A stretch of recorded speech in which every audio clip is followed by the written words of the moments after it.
Okay, so this is going to be a review for Vampire Hunter D Volume 2, Razor of Gales, which is the Vampire Hunter D series written by Hideyuki Kikuchi. Um, and this is actually the novel that falls in between the stories that inspired the first D movie and the 2000 Bloodlust movie. Which I kind of hate that they ignored this one because it's a much better story in some aspects than what the two that were made into movies were. Um, there's some things that I'm going to kind of address. I wanted to go back because last year I did review in rapid fire, I think like the first 10 books of the Vampire Hunter D series. I'm still sticking to my verdict about not reviewing the first one, as the first film has been reviewed so much throughout the anime community. I will review the third one though because it does differentiate enough from the book to, or differentiate itself from the movie to where it can be talked about in a review, but it'll be a short one. But anyways, on to the Razor of Gales. So our story is that D has actually been hired into a village called Tepes out on the frontier to eradicate some vampire threats because there are these pseudo-nobility vampires that are walking around and actually walking in sunlight attacking people, which is not supposed to happen.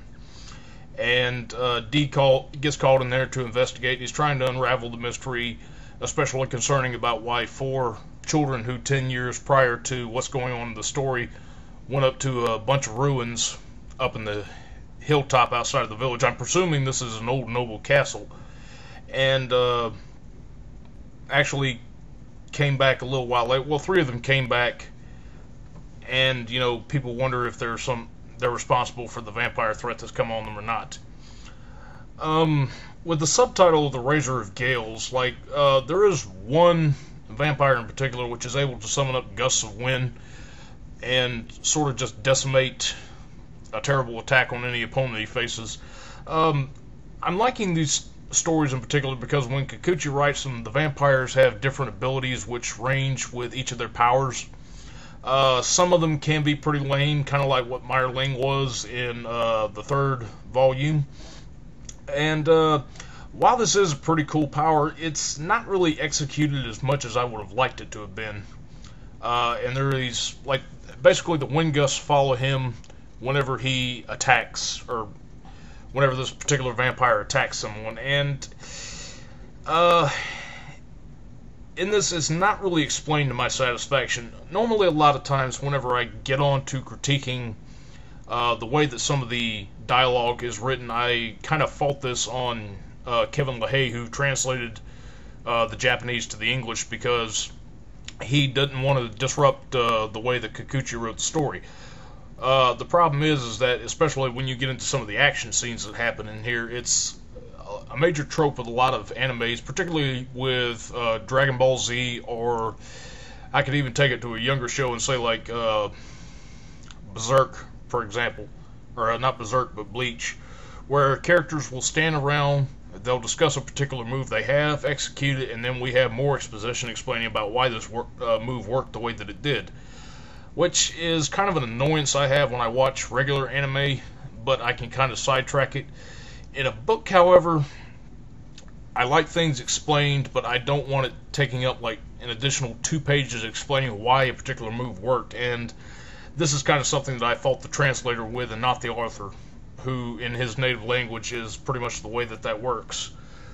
But in this case, I do kind of have to fault the author on explaining this particular set of powers. It's not really focused on well enough. It's not really explained well enough in the story to my satisfaction to entirely understand it. Because even when I read the manga to this afterwards, it wasn't utilized enough in the manga, and it was kind of just a throwaway title just to tack on to the book. I don't know why this simply couldn't be called Vampire Hunter D Volume 2, but that's just me. I like that we get more back history into the experimentations that the nobles were doing, and especially the Sacred Ancestor, who was Dracula.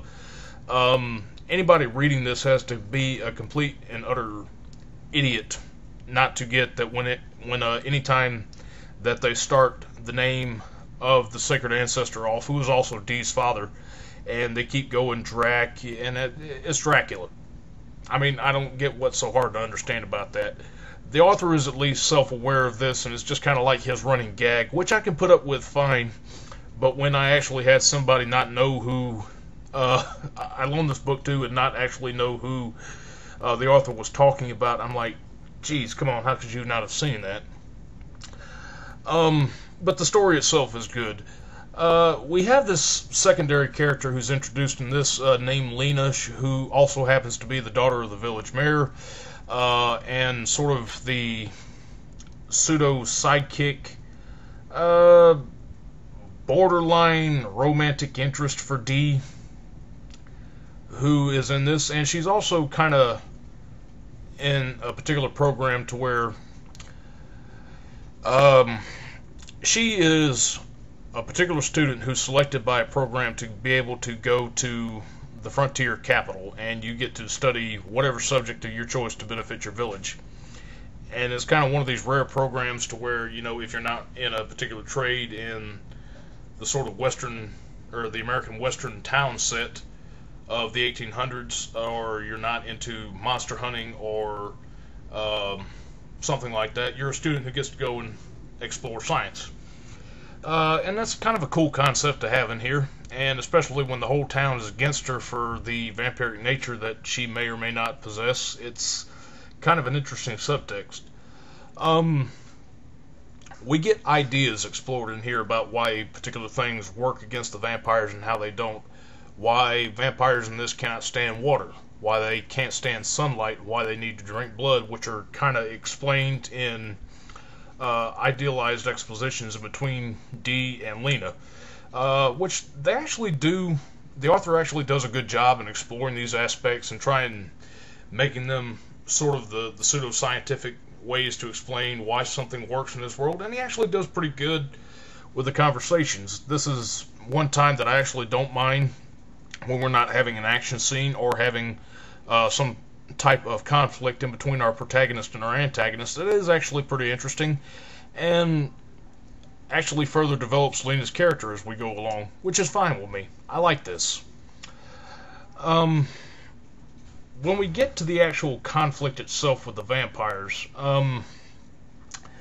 there's this thing that happens in here where we're playing sort of a mystery up about who the mysterious vampire is, because there are attacks that take place on the village, and some of the victims do become pseudo-nobilities themselves. The mystery is kind of a frustration, again, this time on the fault of Kevin LaHaye's translation. It doesn't really make a lot of sense. I think this is one of those instances, since they're starting to release Americanized versions of the mangas as adapted from these books into mangas. This would be a story that you could read, but then you kind of have to read the manga afterwards to make sense of some of the fight moves that goes on, or some of the actions that may not have been explained thus well in the story by Kevin LaHaye. And I think this is probably the most interesting of the Dee books too that comes out, not particularly because of the threat that he faces, but because this is the only book, in fact, to where we refer to the sacred ancestor, and Dee actually manages to have a confrontation with him. To whether this confrontation actually happened or not is up for the reader's interpretation, but I do think that it's a standoff. We get some back history on basically what a lot of the sacred ancestors' experiments were, what his plans were supposedly for merging the nobility and humankind together, and it kind of also harkens a little bit of Dee's origins. Now, again, the author being self-aware and doing sort of that nod and wink, leave it up to the viewer to decide whether or not that what he's saying is Dee's origin or not is completely open to interpretation, but it sort of underlines an established motive for why Dee hates his father, because whenever Dracula shows up throughout the series, anytime there's exposition given on when he's been to a particular place that Dee happens to come to, he either shows up as sort of the savior to said village, or he'll show up as some kind of horrific threat which devastates them completely. So if there's any kind of character development for Dracula in this, it's very ambiguous. But this is a meeting that pretty much establishes Dee's feelings towards his father entirely, and it's really one of the high points of the book. And the final battle with the main vampire isn't all that bad either.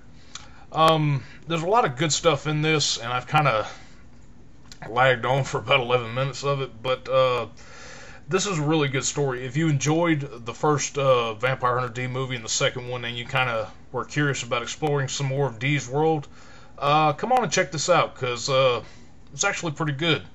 The only thing is you just might have to read the manga afterwards to kind of get a sense of some of the wording.